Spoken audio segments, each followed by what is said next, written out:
Spider-Man is a 5-issue, 2012 superhero comic book miniseries published by Marvel Comics, featuring Peter Parker, the original Spider-Man, and Miles Morales, the second and current Ultimate Marvel version of Spider-Man, who appear together in a crossover storyline that involves the two alternate universes from which they each originate. The series is written by Brian Michael Bendis and illustrated by Sara Pichelli. It marks the first time that characters from the original Marvel Universe and the Ultimate Universe have crossed over since the latter debuted in 2000. Plot: while out web swinging, Spider-Man sees a brilliant purple light from a distant warehouse, and investigates it to find Mysterio ranting about how he missed out on one chance to kill Spider-Man already. Although Spider-Man quickly defeats him and ties him up, when examining Mysterio's equipment, he is shot by Mysterio, causing him to fall through the rift created by the equipment. When he regains consciousness, he discovers that it is daylight. Although he interrupts a mugging, he is shocked and confused when the would-be victim informs him that, while he is grateful for the rescue, it might be disrespectful to be seen wearing Peter Parker's suit after his death.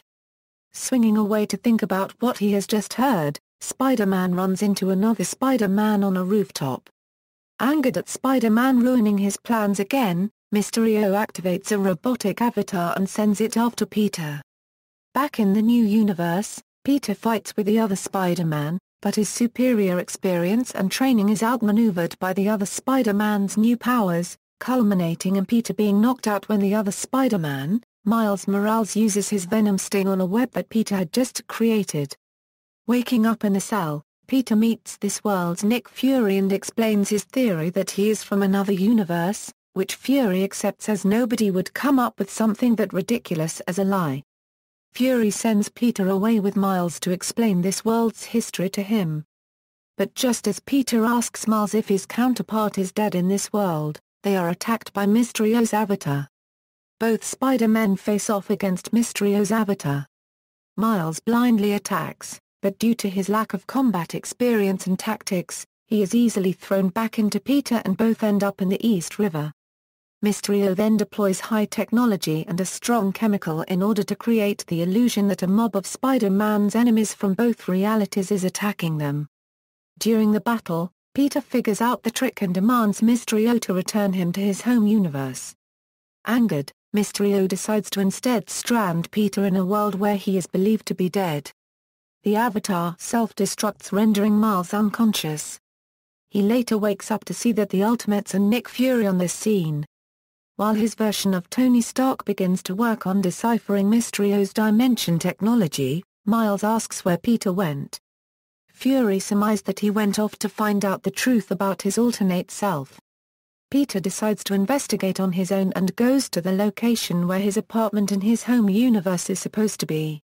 He finds it to be converted into a store, and while posing some questions to the cashier, he stops an armed gunman who was attempting a robbery. He is shocked to find out that the Peter Parker of this other world had died in battle and that the city was still mourning his tragic end. It is also common knowledge that Peter Parker was Spider-Man. Distraught over the news, he swings over to Queens where the Parker residence is currently up for sale. May Parker is seeing off Gwen Stacy to school. When they both see Peter in his costume, they believe he is some lunatic who is disrespecting the memory of the deceased Peter Parker and threaten to call the police. They become shocked beyond words as Peter unmasks himself with tears in his eyes. As Nick Fury and Tony Stark analyze Mysterio's equipment, Fury noting that he is allowing this Peter so much leeway as a way to make up for his failure to protect the Peter he knew. Peter attempts to explain himself to Gwen and May, but it takes Miles arriving to back up his story and convince them that he is not an imposter or out to play a sick joke on them.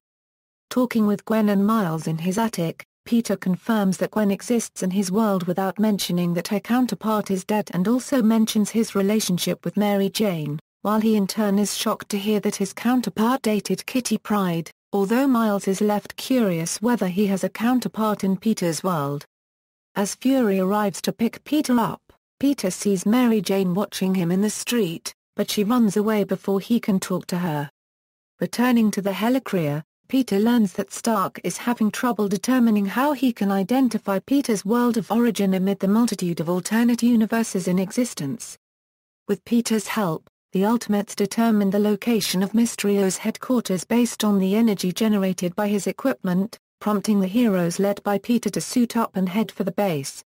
At his headquarters, Mysterio is preparing to cement his victory by destroying the portal and trapping Spider-Man in the Ultimate Universe forever.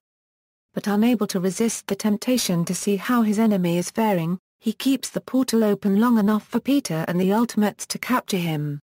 Despite his best efforts to throw them off with his usual weapons, Mysterio is quickly defeated, with Fury deciding to keep him prisoner on their side of the rift due to his knowledge of Peter's secret identity. With the portal closing, Peter departs for his world after giving Miles his blessing as the new Spider-Man of this world, an acknowledgement that makes Fury and Miles very satisfied. Back in his world, Peter runs a search for Miles' counterpart in his world and is shocked at the result. Publication history: at the 2005 San Diego Comic-Con, Joe Quesada said that if the mainstream and Ultimate Marvel universes ever crossed over, it would signify that Marvel had officially run out of ideas. According to Brian Michael Bendis and Axel Alonso, they officially ran out of ideas trying to find what could be done for the 50th anniversary of Spider-Man. Alonso described the story with, "All I can say is that the Peter Parker of the Ultimate Universe casts a huge shadow over Miles' spiritual and emotional development. What will he do when he's confronted with the Peter Parker from another universe? Well, that's the story. And there are a couple of things going on. First, Miles is meeting someone who's the closest flesh and blood thing to his actual biggest hero. Second, he's being shown a window into an entire new universe. That's mind-bending stuff for a young kid to come to terms with." Alonso went on to reveal that there's a super cool villain involved in all of this, and it's mind-bending, twisted stuff that puts these two in each other's orbit.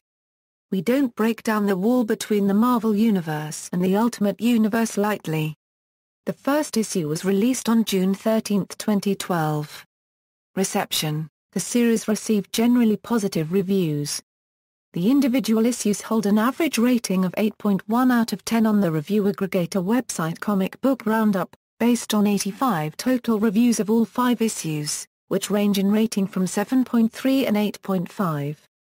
Joey Esposito of IGN, who gave the first issue an 8.5 out of 10, praised the creative team, singling out the strong thematic elements set up by Bendis, and the graceful line work, cityscapes, action and comedic timing of Pichelli's art.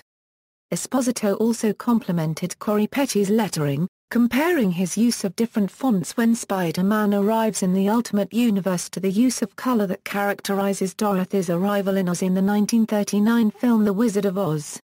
James Hunt of Comic Book Resources, who gave the issue 4.5 out of 5 stars, called it one of the most momentous Spider-Man stories to be published in years, praising the issue's pace and tone, and Pichelli's art. References